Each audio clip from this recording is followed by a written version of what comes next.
இந்த ரேணுகா சும்மா இல்லாமல் போயிட்டு வேணும்னே வம்புக்கு ராஜியை வந்து இழுத்துட்ருக்கா. அதாவது என்னென்னா, நீயும் ராஜி கோயிலுக்கு வா, நான் ஒரு பிளான் போட்டிருக்கேன் அப்படின்ற மாதிரி எல்லாம் சொல்லியிருக்காங்க.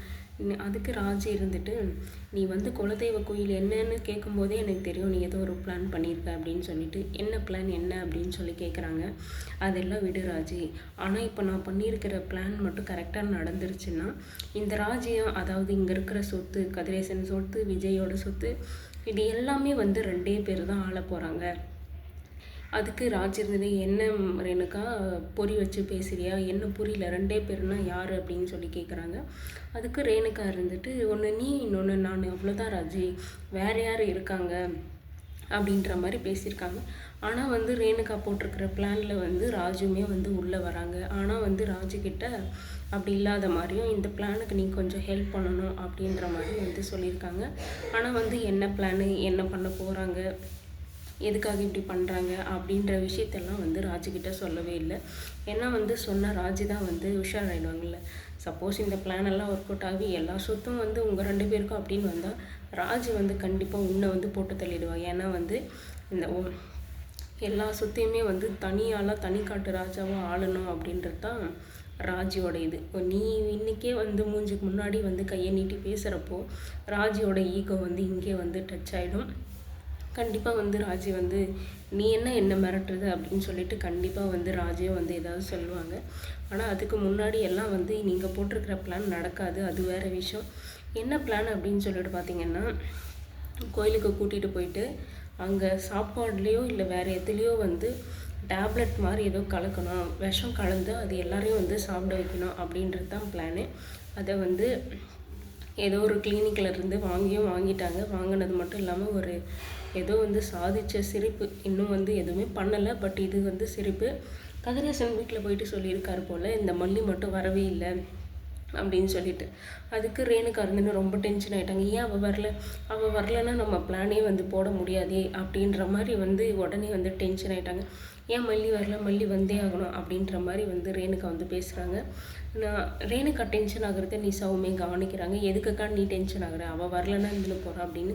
பட் இங்கேயும் வந்து சொல்லி சமாளிச்சிட்டாங்க.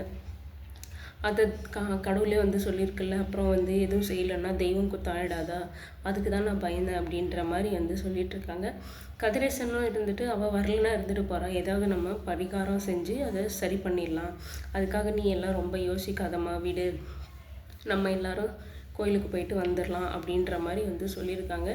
இதை யோசிச்சுட்டு ரேணுகாவுக்கு மல்லி வரலன்னா நம்ம பிளானிங் மொத்தமாக ஊற்றி போயிடுமே, என்ன பண்ணுறது அப்படின்றதுக்காக தான் வந்து வீட்டுக்கு போயிருக்காங்க. போகிற இடத்துல தான் வந்து அங்கே ராஜியை பார்த்து பேசியிருக்காங்க. இப்படி நீ இந்த ஹெல்ப்புக்கு மட்டும் ஹெல்ப் பண்ணு ராஜி, இந்த பிளானுக்கு மட்டும் ஹெல்ப் பண்ணு ராஜி, அதுக்கப்புறம் வந்து எல்லா சொத்தும் நமக்கு தான் அப்படின்ற மாதிரி. ஆனால் இது ராஜி வந்து அடங்கி போகிற மாதிரி எனக்கு தெரியல. ஏன்னா வந்து ராஜி அடக்கிறது கொஞ்சம் கஷ்டம். அப்படி அடங்கி போகிறான் அப்படின்னா ராஜி கண்டிப்பாக ஏதோ ஒரு விஷயம் நடக்கணும். அதுக்காக மட்டும்தான் வந்து ராஜி வந்து மற்றவங்க பேச்சை கேட்டு நடக்க போகிறாங்க. இதில் வந்து ராஜி வந்து இந்த பிளானை சொதப்ப போகிறாங்களா, இல்லை மல்லி வந்து பிளானை சொதப்ப போகிறாங்களா அப்படின்னு சொல்லிட்டு தெரியல.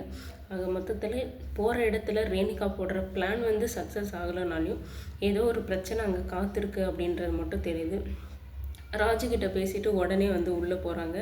போயிட்டு விஜய்கிட்ட சொல்லிட்டுருக்காங்க, மல்லி நீ கண்டிப்பாக வரணும், ஏன்னா வந்து குலதெய்வ கோயிலே சாமியே வந்து சொல்லிடுச்சு, கட்டளை போட்டுருச்சு, நீ வந்தே ஆகணும் அப்படின்னு சொல்லிட்டு உடனே நம்ம மல்லி இருந்துட்டு அங்கேயே வந்து விஜயும் இருக்கார். மல்லி இருந்துட்டு, சாமி உன் மேலே வந்துச்சா அப்படின்ற மாதிரி வந்து ஆச்சரியமாக கேட்குறாங்க.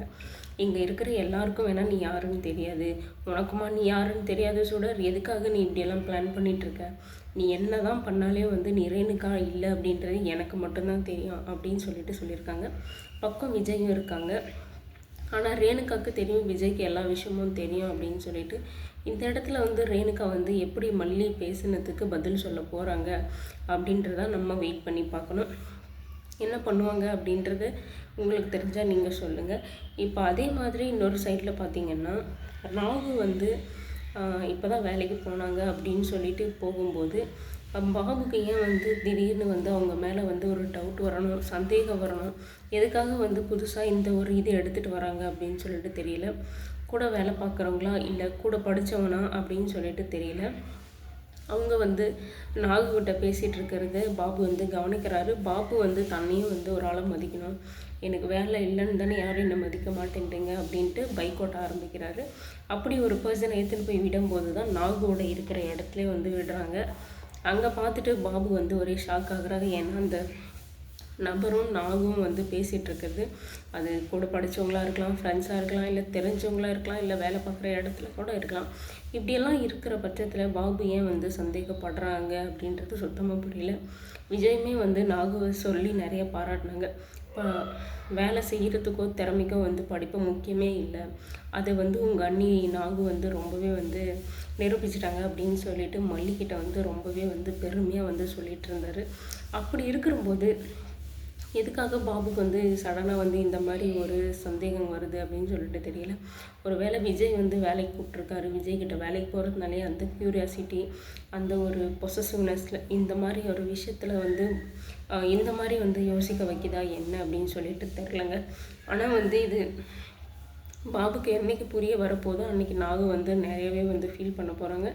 இதனால் வந்து இவங்களுக்குள்ள நிறைய பிரச்சனைகள் வரதான் போகுது. இதை மல்லி எப்படி சமாளிக்க போகிறாங்க, 2 பேரையும் வந்து எப்படி வந்து சமாதானப்படுத்த போகிறாங்க அப்படின்றத நம்ம என்ன பண்ணுறாங்க அப்படின்னு சொல்லிட்டு எபிசோடில் பார்த்து தெரிஞ்சுக்கலாம்.